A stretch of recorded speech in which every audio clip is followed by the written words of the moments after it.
Hi, just a little review of a new penknife I've recently bought. It's made by LANSKY, um, normally known for their sharpening systems, but they've started creating knives, and I think this is their first knife that they've brought out, and it's in league with a gentleman called MIKKEL Williumsen, who is a Danish knife designer whose sort of particular sort of angle on the market is tactical sort of defensive knives, with some quite exciting sort of unusual designs, this being one of them. So as I say, this is a new penknife from LANSKY, and the particular selling point of it is that it's world legal. It's a slip joint, and it says here on the back that it's legal in 156 countries. The reason being, I'll just pop it out here, is that obviously it's a slip joint, so it doesn't lock, it simply folds. It's not one-handed opening, so you can't open it with one hand, and some you can manage to open it with one hand even if it's not intended to, but the back spring on this is mightily strong, and also the blade length is below 3 inches in terms of the sharpened edge there. So it is indeed a legal carry in the UK and most other countries. The strange thing is that it's not, I believe, legal carry in Mikkel's home country of Denmark, because their knife laws say that it's got to be a 2-inch blade, hence the existence of the Spyderco Bingo.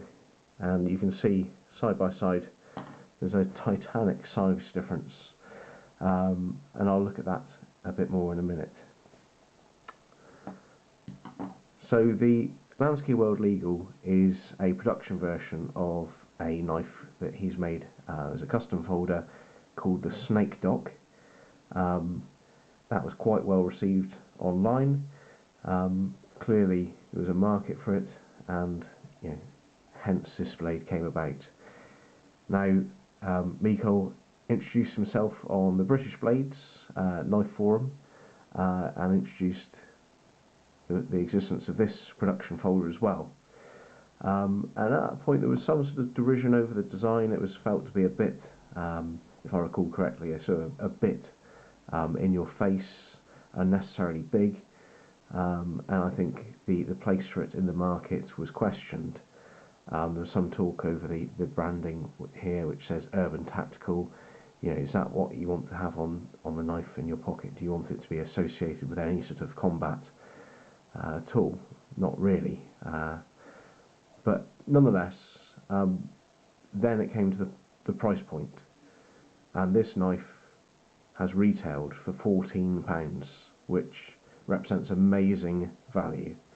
And with a price point, I think a number of people decided to give it a go because it was an unusual design.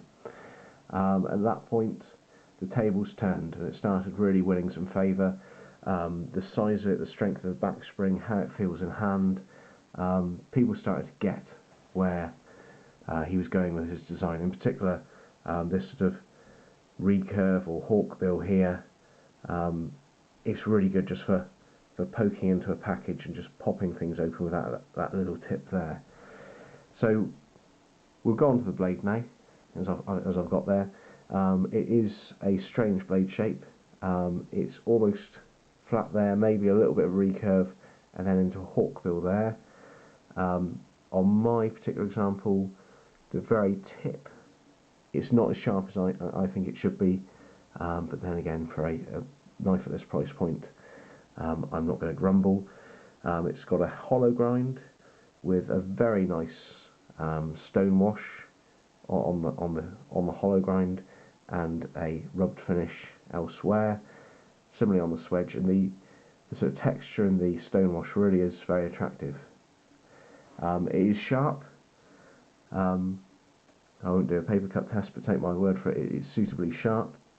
The handle, well, the whole thing is huge. The handle is a real hand filler.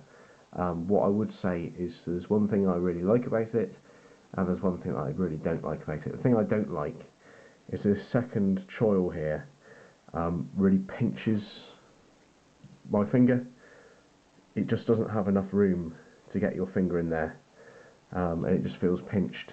It doesn't feel right to me, and I've not got big hands. So first choil, great.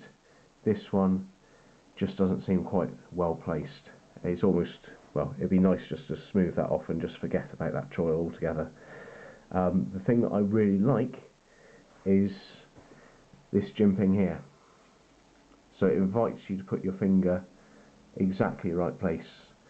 So you don't put your finger there where you're starting to push on the blade and close it, not that you would with the strength of this back spring, but it puts it right back here, and it's great.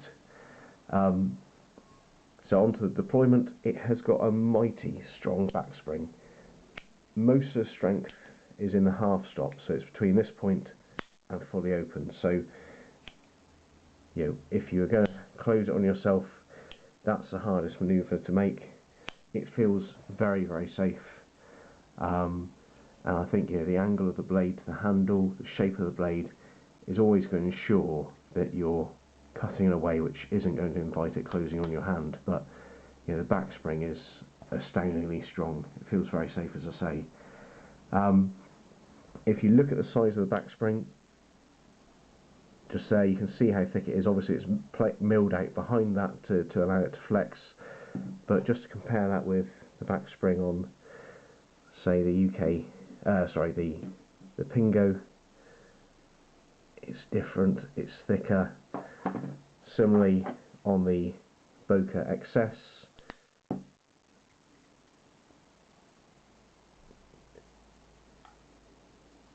it's still thicker than that, and the Boca XS was, until this time, probably the knife considered to have the stronger back spring out of most. Just onto the pocket clip, I really like it. It's very low profile. It's a very nice little design with a single screw, and then being held in place with the channel there. That's very nice.